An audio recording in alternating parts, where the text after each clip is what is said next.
From December 1st to December 24th, I will be posting daily videos for you guys. 24 easy, quick, fun projects you can make. Paper crafts, glitter foam, fabric, wool, and even toilet paper rolls. You know, lots of fun on a very small budget. This is my very first Vlogmas, and it may just be my last because it is going to be insane. Will you join me?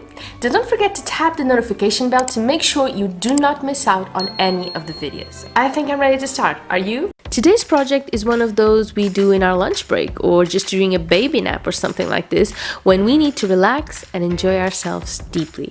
It's perfect as a keychain, you know, as a zipper puller, or just to add a little extra style to our bags. A quick reminder that if you want to know about the materials, the tools, and the filming gear I used for this video, you can check out the links in the description.